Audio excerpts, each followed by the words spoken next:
ఆదినాథసమారంభాం శంకరాచార్యమధ్యమాం శ్రీపరమానందనాథపర్యంతాం వందే గురుపరంపరాం. శ్రీగురుభ్యో నమః. శ్రీమహాగణాధిపతయే నమః. శ్రీమాత్రే నమః. అందరికీ నమస్కారం. మన సనాతన ధర్మంలో అత్యంత రహస్యమైనది, శక్తివంతమైనది శ్రీవిద్య.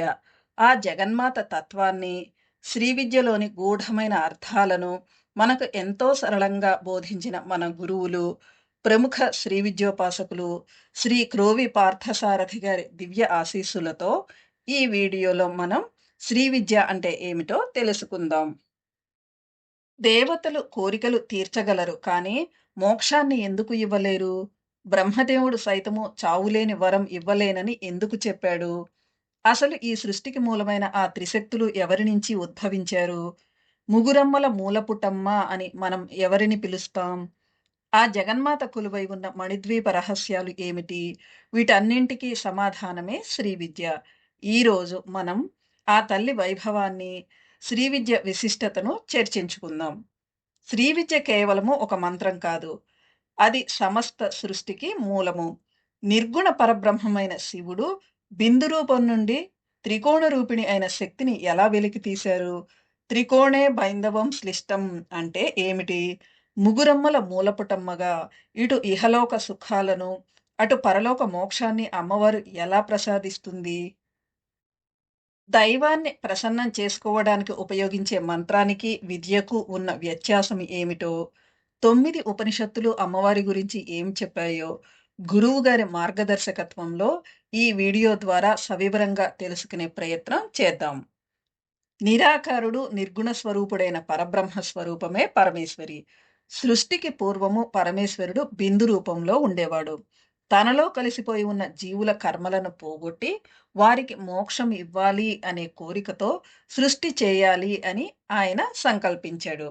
అప్పుడు ఆయన తన నుండి కొంత భాగాన్ని బయటకు పంపాడు. అదే శక్తి. ఆ శక్తే త్రికోణ రూపం దాల్చింది. బిందువు శివుడు అయితే త్రికోణమే శక్తి. వీరిద్దరూ వేరువేరుగా ఉండరు. త్రికోణంలో బిందువు పెనవేసుకుని ఉంటుంది. త్రికోణే బైందవం శ్లిష్టం. సరళంగా చెప్పాలి అంటే పాలు, నీళ్లు కలిసినట్లుగా, లేదా అగ్ని, వేడి కలిసి ఉన్నట్లుగా శివశక్తులు ఏకమై ఉండడమే శ్లిష్టం. ఈ త్రికోణం నుంచే నామరూపాలు ఉన్న ఈ సమస్త ప్రపంచం అంటే స్థావర జంగమాత్మకమైన జగత్తు ఏర్పడింది. ఈ త్రికోణమే సర్వప్రాణుల జన్మస్థానము మరియు పరమేశ్వరి యొక్క అసలైన రూపం. ఈ త్రికోణమే యోని లేదా జన్మస్థానం. ధ్యానం చేసేటప్పుడు అమ్మవారిని ఇలా ఊహించుకోవాలి. సకుంకుమ విలేపన మళికచుంబి కస్తూరికాం సమందహసితేక్షణాం సశరచాప పాశాంకుశాం అశేషజన మోహినీం అరుణమాల్య భూషాంబరాం జపాకుసుమ భాసురాం జపవిధౌ స్మరేదంబికాం. నుదుట కస్తూరి తిలకము, ముఖాన చిరునవ్వు కలిగి, పాశము, అంకుశము, ధనుర్బాణాలను ధరించి, ఎర్రని వస్త్రాలతో మంకెన పువ్వు రంగులో ప్రకాశిస్తూ లోకాలను మోహింపచేసే ఆ జగన్మాతను ధ్యానిస్తున్నాను అని ఈ శ్లోకానికి అర్థము. ఆ పరమేశ్వరియే లలితా త్రిపుర సుందరి, రాజరాజేశ్వరి, కామేశ్వరి అని పిలువబడుతోంది. ఆవిడే అమ్మలగన్నయమ్మ, జగన్మాత మరియు శ్రీమాత. ఆ పరాశక్తి తత్వాన్ని, ఆవిడను చేరుకునే మార్గాన్ని వివరించేదే శ్రీవిద్య. మంత్రం అంటే ఏమిటి? మననాత్ త్రాయత ఇతి మంత్రః అంటే ఏ అక్షరాన్ని లేదా పదాన్ని పదే పదే మననం అంటే స్మరణ చేస్తామో అలా మననం చేసేవారిని రక్షించేదే మంత్రము. ఈ నిరంతర స్మరణ వలన ఒక అద్భుతమైన శక్తి పుడుతుంది. ఆ శక్తే ఉపాసకుడికి రక్షణగా నిలుస్తుంది. దైవ అనుగ్రహాన్ని పొందడానికి మంత్రము ఒక సాధనము. మంత్రానికి, విద్యకు తేడా. ఉపాసనా మార్గంలో ఒక ముఖ్యమైన భేదం ఉంది. మంత్రం అంటే పురుష దేవతలను ప్రసన్నం చేసుకోవడానికి చేసే ఉపాసనను మంత్రం అంటారు. విద్య, విద్య అంటే స్త్రీ దేవతలను అంటే శక్తి స్వరూపాలను ఆరాధించే మంత్రాలను విద్య అని పిలుస్తారు. అందుకే పరమేశ్వరి ఆరాధనను శ్రీ విద్య అని అంటారు. ఇది కేవలం జపం మాత్రమే కాదు. ముక్తిని ప్రసాదించే జ్ఞాన మార్గం కూడా. శ్రీ విద్యలో శ్రీ అనే అక్షరం ఒక అద్భుతమైన విశేషణం. శ్రీ అంటే కేవలము లక్ష్మి మాత్రమే కాదు. శ్రీ అంటే పార్వతి. శ్రీ అంటే సరస్వతి.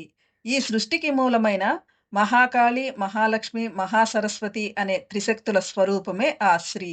మనిషి బ్రతకడానికి సంపద అంటే లక్ష్మి, ధైర్య సాహసాలు అంటే కాళి, జ్ఞానం అంటే సరస్వతి. ఈ 3 అత్యవసరం. ఈ ముగ్గురు అమ్మలను సృష్టించిన ఆ ఆది పరాశక్తినే ముగురమ్మల మూలపుటమ్మ అని పిలుస్తాము. సర్వశక్తిమయి అయిన ఆ తల్లి ఈ లోకంలో మనకు ఏది కావాలన్నా ఇచ్చే శక్తిని కలిగి ఉంది. శ్రీ విద్య ప్రత్యేకత ఇహము మరియు పరము. సాధారణంగా లోకంలో ఒక నమ్మకం ఉంది.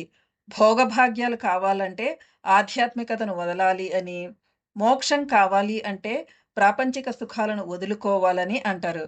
కానీ శ్రీ విద్య ఉపాసనలో ఉన్న గొప్పతనం ఏమిటంటే, ఈ లోకంలో గౌరవంగా, సుఖంగా బ్రతకడానికి కావలసిన సిరి సంపదలు, భోగభాగ్యాలను అమ్మవారు ప్రసాదిస్తుంది. మరణానంతరము పొందే స్వర్గ సుఖాలను లేదా జన్మరాహిత్యమైన మోక్షాన్ని కూడా ఆవిడ అనుగ్రహిస్తుంది. అంటే అమ్మవారిని ఆశ్రయించిన వారికి అటు మోక్షము, ఇటు సుఖము, ఇహపర సాధన 2 లభిస్తాయి. ఏది కావాలంటే అది ఇచ్చే కల్పవల్లి జగన్మాత. దీనినే భోగమోక్షప్రదాయిని అని లలితా సహస్రనామాల్లో వర్ణించారు. శ్రీ సుందరి సేవన తత్పరాణం భోగశ్చ మోక్షశ్చ కరస్థ ఏవ అంటే శ్రీ విద్యోపాసనలో మునిగిపోయిన వారికి, ఆ త్రిపుర సుందరిని నిరంతరము సేవించే వారికి భోగము మరియు మోక్షము 2 వారి చేతిలోనే ఉంటాయి. దేవతలు, పరమేశ్వరి మధ్య వ్యత్యాసం.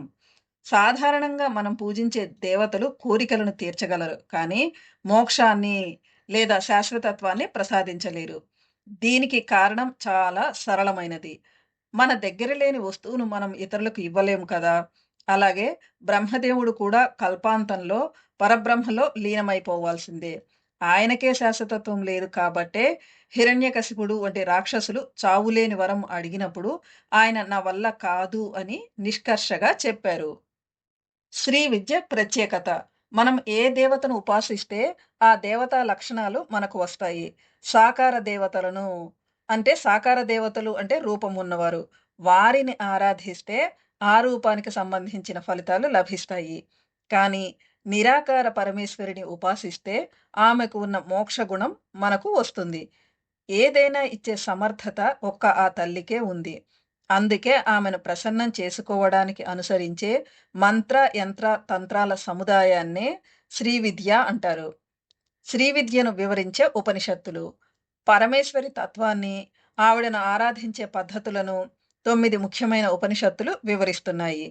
త్రిపురోపనిషత్తు, త్రిపుర తాపిని ఉపనిషత్తు, దేవీ ఉపనిషత్తు, బృహ్వచోపనిషత్తు, భావనోపనిషత్తు, సరస్వతి ఉపనిషత్తు, సీతోపనిషత్తు, సౌభాగ్యలక్ష్మి ఉపనిషత్తు, మన పూజ్య గురువులు శ్రీ క్రోవి పార్థసారథి గారు రచించిన లలితా రహస్యోపనిషత్తు. దేవి ఉపనిషత్తులో అమ్మవారి సమాధానం. అథర్వణ వేదములోని దేవి ఉపనిషత్తు ప్రకారము ఒకసారి దేవతలంతా కలిసి అమ్మవారిని అమ్మ నువ్వు ఎవరివి అని అడిగారు. అప్పుడు ఆ జగన్మాత తన నిజస్వరూపాన్ని వారికి వివరించింది. దేవతలు నువ్వు ఎవరివి అని అడిగినప్పుడు అమ్మవారు తన సర్వవ్యాపకత్వాన్ని ఇలా వివరించారు. నేనే బ్రహ్మస్వరూపిణిని. ఈ ప్రకృతి, పురుషుడు ఈ రెండింటి కలయికతో ఏర్పడిన ఈ జగత్తు అంతా నా నుంచే పుట్టింది. లోకంలో మనకు కనిపించే పరస్పర విరుద్ధమైనవన్నీ నేనే. అంటే శూన్యము నేనే. నిండుదనము అంటే అశూన్యము కూడా నేనే. ఆనందము, దుఃఖము, జ్ఞానము, అజ్ఞానము ఇలా అంతా నా స్వరూపమే. ఈ సృష్టిలోని పంచభూతాలు నేనే. వేదాలు నేనే. వేదాల్లో లేనిది అంటే అవేదము కూడా నేనే. అలాగే జ్ఞానాన్ని ఇచ్చే విద్య, బంధించే అవిద్య 2 నేనే. పైన, క్రింద, మధ్య ఇలా అన్ని దిక్కులు వ్యాపించి ఉన్నది నేనే. దేవతలైన రుద్రులు, ఆదిత్యులు, వసువులు, విశ్వే దేవతలు నాలోనే ఉన్నారు. ఇంద్రుడు, అగ్ని, అశ్విని దేవతలు, బ్రహ్మ, విష్ణువు, ప్రజాపతి వీరందరినీ ధరించి భరిస్తున్నది నేనే. అసలు నాకు కారణం నేనే. అంటే ఆమెకు పుట్టుక లేదు. ఆమెను సృష్టించిన వారు ఎవరూ లేరు. శ్రీ విద్యోపాసనలో అమ్మవారు తనను తాను విద్య మరియు అవిద్య అని ప్రకటించుకోవడం వెనుక ఉన్న అర్థము చాలా విశేషమైనది. విద్య ఇది మనిషిని బంధాల నుంచి విడిపించి మోక్షం వైపు నడిపించే జ్ఞానము. ఏ జ్ఞానం వల్ల మనకు ఈ ప్రపంచం తాత్కాలికమని, పరమాత్మ ఒక్కడే సత్యమని తెలుస్తుందో అదే విద్య. ఇది అమ్మవారి అనుగ్రహ రూపము. దీని ద్వారానే సాధకుడు జనన మరణ చక్రము నుండి విముక్తిని పొందుతాడు. రెండవది అవిద్య. దీనిని మాయ అని కూడా అంటారు. ఇది మనిషిని ప్రాపంచిక విషయాలలో ముంచివేసే అజ్ఞానం. మనం ఈ శరీరము, ఈ బంధాలు, ఈ సంపదలే శాశ్వతమని భ్రమపడతాము కదా! ఆ భ్రమను కలిగించే శక్తి కూడా అమ్మవారే. సృష్టి కొనసాగాలి అంటే ఈ అవిద్య అవసరం. అవిద్య లేకపోతే అందరూ మోక్షం పొందుతారు. అప్పుడు ఈ సృష్టి వ్యాపారం ఆగిపోతుంది. సారాంశం ఏమిటంటే ఈ 2 అమ్మవారి రూపాలే. ఒకవైపు ఆమె మహామాయ అయి మనల్ని ఈ ప్రపంచంలో ఆడిస్తుంది. మరోవైపు తల్లిలా కరుణించి మనకు జ్ఞానాన్ని ప్రసాదించి తనలో లీనం చేసుకుంటుంది. ఇది ఆ పరమేశ్వరి అసలు తత్వం. ఆమె సమస్తము తనలోనే ఉంచుకున్న పరబ్రహ్మ మహిమ. అమ్మవారు తనను తాను బ్రహ్మస్వరూపిణి అని ప్రకటించుకున్న ఈ ఘట్టం శ్రీ విద్యలో అత్యంత కీలకం. బ్రహ్మస్వరూపిణి అంటే పరబ్రహ్మము యొక్క రూపమే తాను అని అర్థము. అమ్మవారు తనను తాను బ్రహ్మస్వరూపిణి అని ప్రకటించుకోవడం వెనుక ఉన్న లోతైన అర్థాలు ఇవి. బ్రహ్మము కంటే వేరు కాదు. సాధారణంగా పరబ్రహ్మము అంటే నిశ్చలమైనది, నిర్గుణమైనది, ఏ మార్పు లేనిది. కానీ ఆ బ్రహ్మమునకు ఒక సంకల్పం కలిగినప్పుడు అది శక్తిగా మారుతుంది. ఆ శక్తియే పరమేశ్వరి. అంటే నిప్పుకు, నిప్పులోని వేడికి ఎంత తేడా ఉందో పరబ్రహ్మకు, పరమేశ్వరికి అంతే తేడా. అంటే ఇద్దరూ ఒక్కటే. రెండవది సృష్టికర్త. బృహ్ అంటే విస్తరించటం. ఈ జగత్తునంతటిని తన నుంచి విస్తరింపచేసింది అంటే సృష్టించింది కాబట్టి ఆమె బ్రహ్మస్వరూపిణి. మూడవది జ్ఞానస్వరూపము. వేదాలను బ్రహ్మము అని కూడా అంటారు. సమస్త వేద జ్ఞానము ఆ తల్లి స్వరూపమే అని దీని భావము. నాలుగవది అద్వైత స్థితి. సృష్టికి పూర్వము ఏకైక పరబ్రహ్మము ఎలా ఉందో, సృష్టి జరిగిన తరువాత కూడా ఈ జగత్తంతా ఆ బ్రహ్మం యొక్క రూపమే. అంటే అమ్మవారి రూపమే అని అర్థము. అమ్మవారు తాను బ్రహ్మస్వరూపిణిని అని చెప్పడం ద్వారా ఈ కనిపించే ప్రపంచమంతా తనకంటే వేరు కాదు అని, తానే పరబ్రహ్మం యొక్క చైతన్య రూపమని మనకు స్పష్టం చేశారు.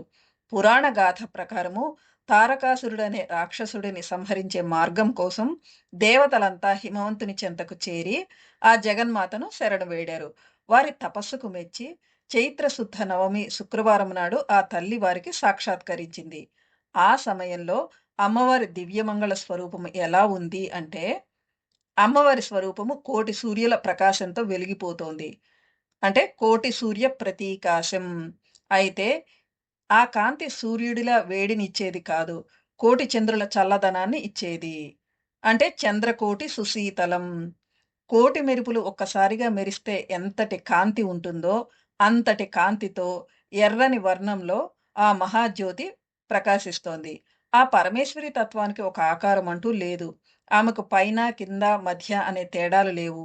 అంతటా తనే ఉంది. ఆమెకు ఆది లేదు, అంతము లేదు. సాధారణ మానవులలాగా చేతులు, కాళ్ళు వంటి అంగములతో పరిమితమైన శరీరం కాదు ఆమెది. ఆమె విశ్వరూపిణి. ఆమె కేవలము స్త్రీ రూపము కాదు, పురుష రూపము కాదు. అలాగని ఈ 2 కాని రూపము కాదు. ఆమె వీటన్నింటికి అతీతమైన ఒక అనంతమైన శక్తి.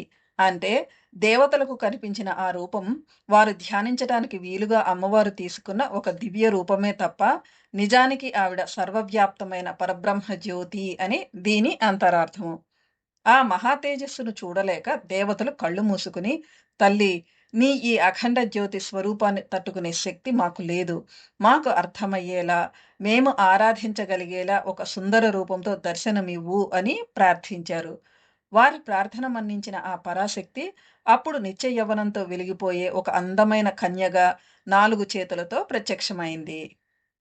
మధుకైటభ సంహారం తర్వాత త్రిమూర్తులు అంటే బ్రహ్మ, విష్ణు, మహేశ్వరులు ఒక దివ్య విమానంలో మణిద్వీపానికి చేరుకున్నారు. అక్కడ శ్రీచక్రం వంటి ఆసనంపై కొలువైన జగన్మాతను దర్శించుకుని భక్తితో స్తుతించారు. అప్పుడు బ్రహ్మదేవుడు అమ్మవారిని ఇలా ప్రశ్నించాడు. "అమ్మా, నీవు స్త్రీవా? పురుషుడివా?" ఇలా ప్రశ్నించారు. "ఒక్కటే బ్రహ్మము, రెండవది లేదు. ఏకమేవాద్వితీయం బ్రహ్మ అనే వేదవాక్యానికి అర్థం నీవేనా? మాకు వివరించు." దానికి ఆ పరాశక్తి ఇలా సమాధానమిచ్చింది. అద్వైత స్థితి. నాయనా, అద్దంలో ప్రతిబింబం ఎలాగో ప్రకృతి కూడా పరబ్రహ్మలో అలాగే ఉంటుంది. చేసే పనిని బట్టి ఉపాధి భేదం వల్ల నేను పరబ్రహ్మ వేరువేరుగా అనిపించినా అసలైన స్థితిలో అంటే పరమావస్థలో మేమిద్దరం ఒక్కటే. ఆ బ్రహ్మ పదార్థానికి భేదం లేదు. సృష్టి, స్థితి, లయకాలాల్లో నాకు స్త్రీ, పురుష, నపుంసక అనే తేడాలు లేవు. రెండవది సర్వవ్యాపకత్వం. ఈ జగత్తులో నాకంటే వేరైన పదార్థం ఏదీ లేదు. మనుషుల్లో ఉండే బుద్ధి, మతి, ధైర్యం అంటే ధృతి, సంపద అంటే శ్రీ, శ్రద్ధ, మేధస్సు, దయ, లజ్జ, కాంతి, నిద్ర ఇవన్నీ నేనే. మనం పలికే మాటలోని 4 రూపాలు. పర, పశ్యంతి, మధ్యమ, వైఖరి నేనే. బ్రాహ్మి మొదలైన అష్టమాతృకలు నేనే. మంచులో చల్లదనాన్ని నేనే. అగ్నిలో వేడిని నేనే. సూర్యుడిలో తేజస్సును నేనే. నేను లేనిది ఏదీ లేదు. ఈ జగత్తు అంతా నా నుంచే ఆవిర్భవించింది. అమృత సాగరం అంటే సుధాసాగరం మధ్యలో ఉన్న మణిద్వీపంలోని చింతామణి గృహంలో శ్రీచక్రాకారంలో ఉన్న ఆసనంపై భువనేశ్వరుడు కొలువై ఉంటాడు.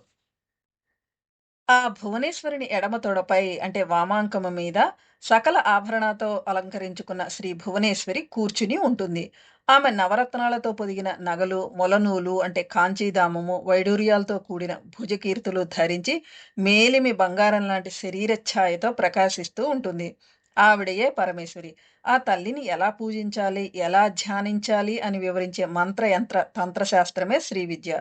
మనం ఇందాక చర్చించుకున్నట్లుగా ఈ శ్రీ విద్యలో అమ్మవారిని ప్రసన్నం చేసుకునే మంత్రాన్ని విద్య అని, ఆమె కొలువై ఉన్న రేఖా చిత్రాన్ని యంత్రం అంటే శ్రీచక్రం అని, ఆమెను ఆరాధించే పద్ధతిని తంత్రం అని అంటారు.